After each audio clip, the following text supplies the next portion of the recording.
sit well back into your seats and watch those hands, arms, and fingers along the dock as we pull away. We have you all scoot well back into your seats. There we go. That helps with the balance.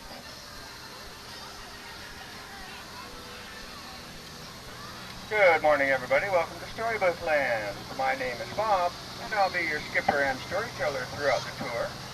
And you're riding aboard the Fauna.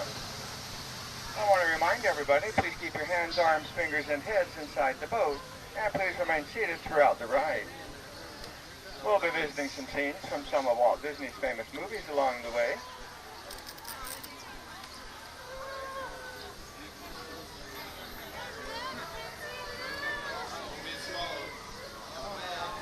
Oh, we've just been swallowed by Monstro, the giant whale. Now, this is the same whale that swallowed Geppetto and Pinocchio. But not to worry. Pinocchio built a fire inside the whale and made it sneeze so hard that he blew his tail right off. And that is how we have our very own entrance to Storybook Land.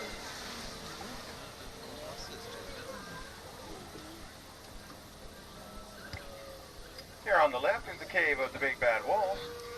And over on the right, the homes of the three little pigs. There's the one of straw, the one of sticks, and the one of wolf-proof bricks. Listen closely, you can hear them singing as we go by.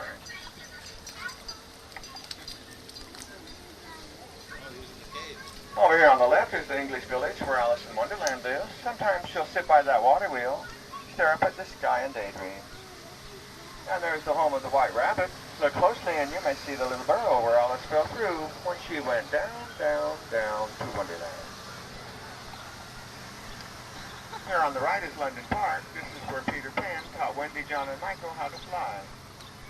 They all flew off to Never Never Land, where they never, never had to grow up.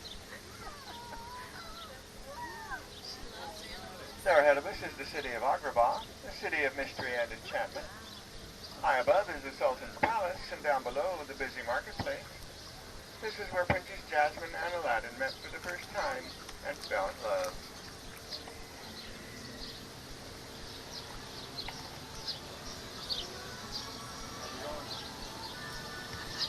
We're traveling under the rose-colored arches.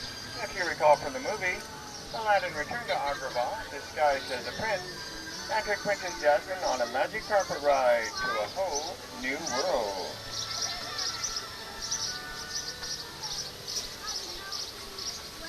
As we approach the Cave of Wonders, I want to remind everybody, please keep your hands, arms, and fingers inside the boat, and please don't touch anything inside the cave. This is the same cave where Aladdin and Abu discovered the magic lamp.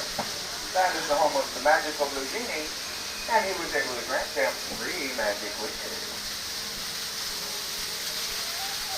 As we come out of the cave, if you look to your right, you can see the cottage where Snow White and the 7 dwarfs live. And toward the back is the jewel mine where the dwarfs can still be heard whistling while they work. Over here on the left is the chateau where Cinderella once lived with her stepmother and stepsister. High on the hill is the beautiful castle where Prince Charming and Cinderella live happily ever after. And that large pumpkin about halfway down, that was once the carriage that took Cinderella to the ball.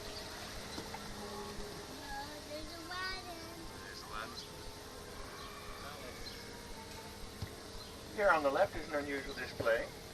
This giant patchwork quilt, inspired by the movie Lullaby Land, is made entirely of desert plants and held together by those giant stitches. Just in case you're wondering, all the trees and plants here at Storybook Land are real. They have been magically miniaturized by a special process known only to Tinkerbell and a few of the Disney gardeners. They grow only about 1 inch per year, and some of them are 150 years old.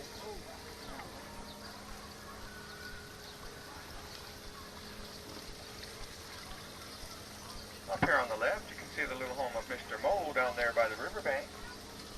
And there's Toad Hall, that's the home of Mr. Toad. Now, Mr. Mole is the caretaker for Toad Hall. Imagine how hard he works cleaning all those nice chimneys.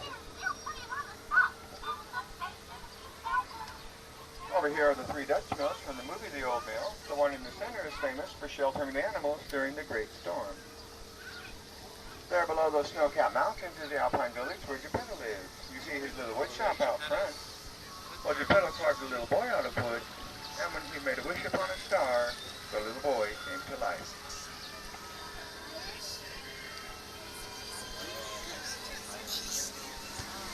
Up here on the right, you can see the ship of Prince Eric at Bay, as well as the castle of Prince Eric.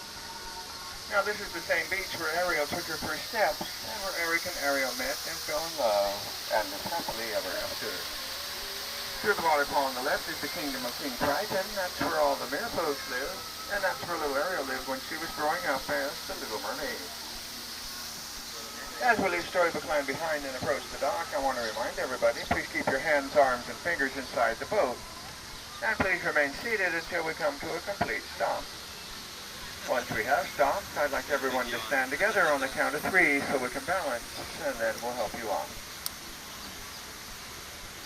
I hope you enjoyed the tour and that you have a wonderful day here at the Magic Kingdom.